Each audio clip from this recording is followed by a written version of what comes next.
Alors d'abord, il faut commencer par le commencement. Je pense qu'à chaque fois qu'il y a la création d'un musée, la création d'un lieu de culture, c'est un bonheur. Comment peut-on dissocier le sport le plus populaire à travers la planète de la culture, de ce qui est visible?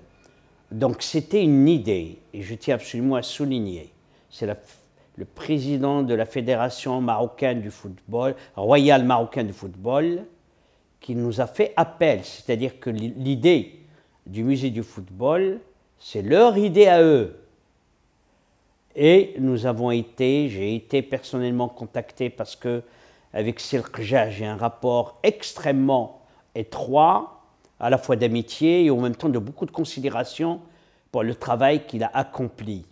Et en même temps, nous avons beaucoup travaillé car il nous a facilité beaucoup les choses dans les démarches administratives.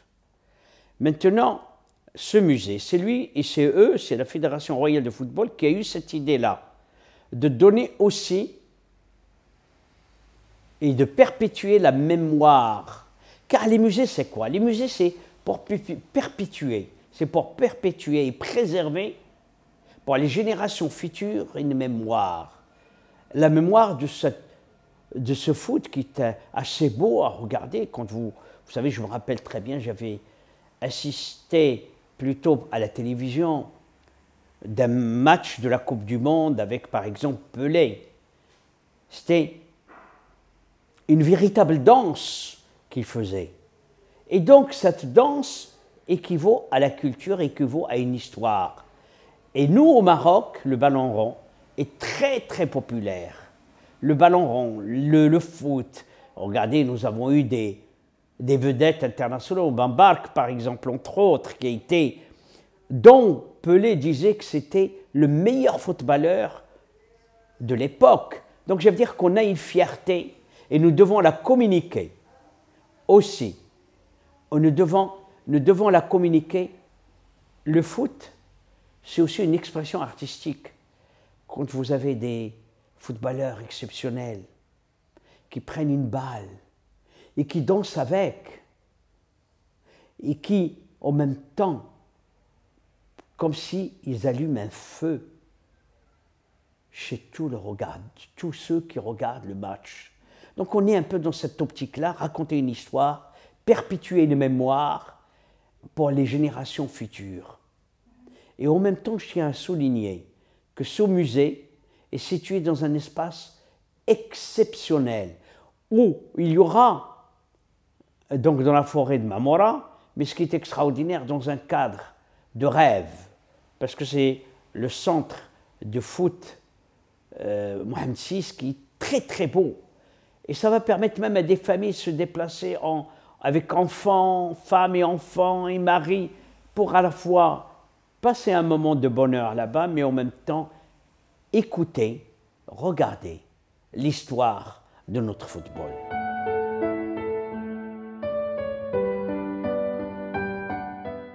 La Fédération royale de football a compris que la Fondation nationale des musées, créée en 2011 par Sa Majesté le Roi, a fait qu'elle a appris avec le temps, avec les formations qu'on a pu avoir, le savoir qu'on a pu acquérir, à gérer des musées. Aujourd'hui, nous disposons de magnifiques musées. Et on est en train que ces magnifiques musées vont être dans tout le Maroc. Ça veut dire que tout le Maroc, dans toutes les villes aura son musée. Donc ça veut dire que nous avons acquis. Nous avons aujourd'hui un savoir-faire au niveau muséal, pour la gestion, pour l'organisation d'expositions, pour l'animation de l'espace. Parce qu'un musée, s'il n'est pas animé, s'il n'a pas une programmation, il est mort. Et nous, nos musées sont vivants. Et donc voilà, la partie que la Fondation connaît va le mettre au service de ce musée et au service de tous les Marocains.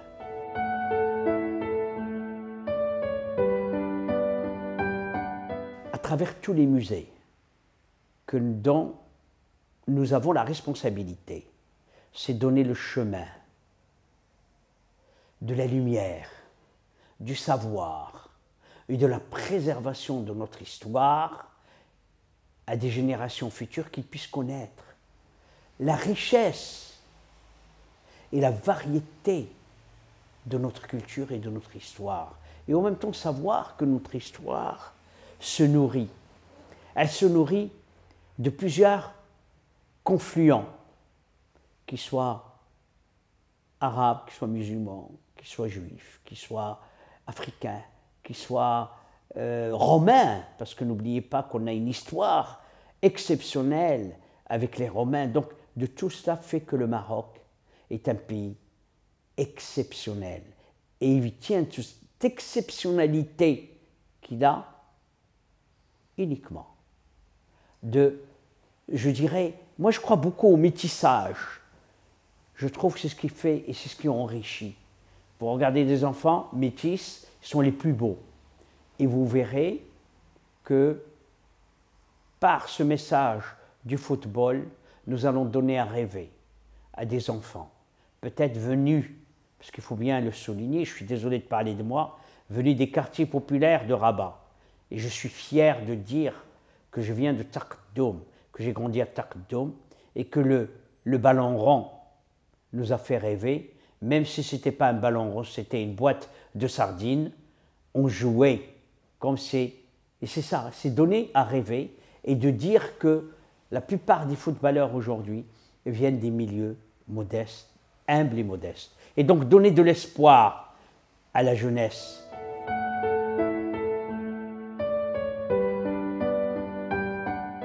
D'abord, commençons par rendre hommage à Sa Majesté le Roi, qui a modernisé ce pays.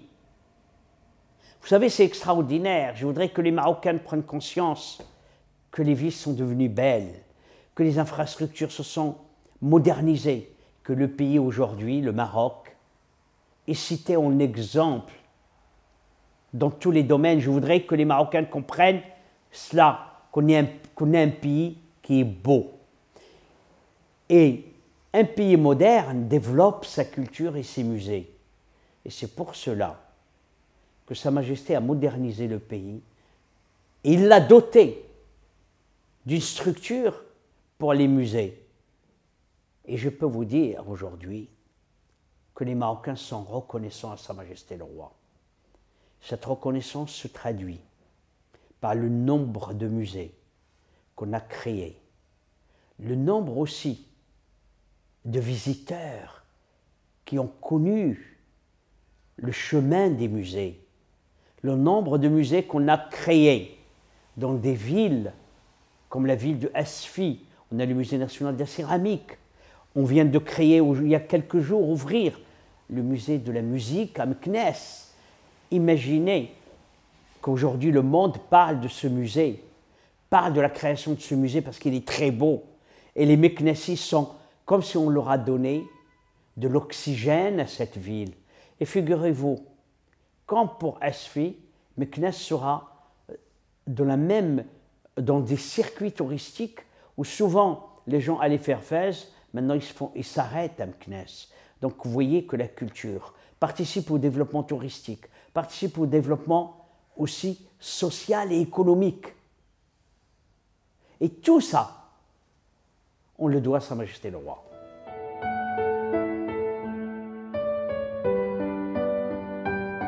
Écoutez, nos projets sont très clairs. J'étais il y a quelques jours à Fès.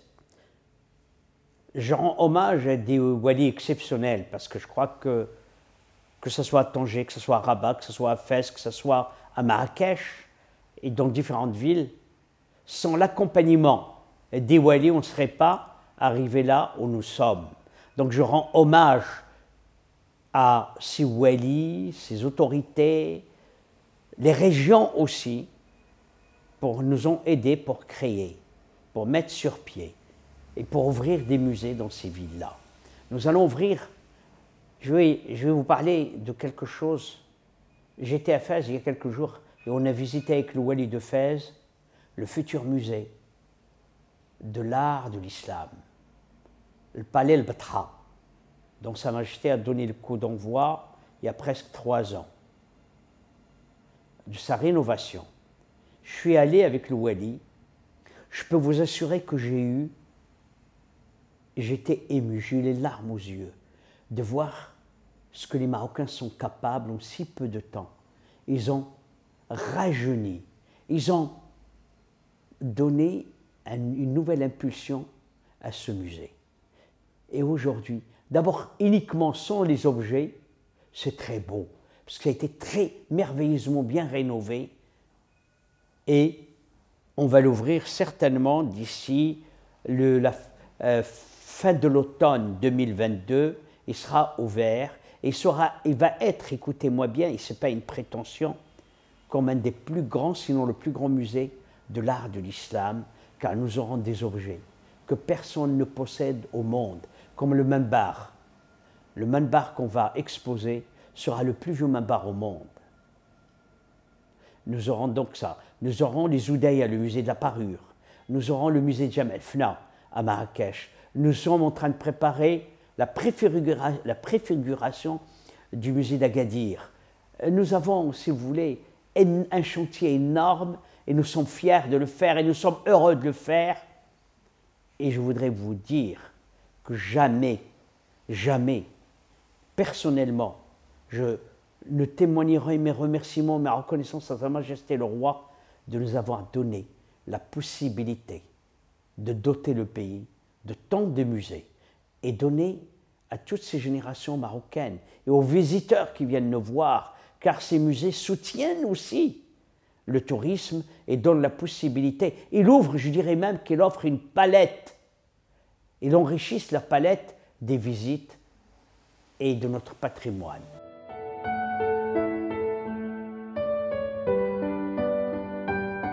La culture est et restera, il demeurera ce pont indestructible entre les peuples, entre les civilisations et entre les religions. Le travail que nous sommes, je voudrais vous prendre un exemple encore beaucoup plus récent. Nous sommes en train de préparer une très grande exposition de ce que j'appellerais un patrimoine commun avec les Espagnols, qui ouvrira le 24 mai à Madrid, dans un des plus grands musées d'archéologie au monde, que le musée d'archéologie national, le musée national d'archéologie de Madrid. Un bâtiment magnifique.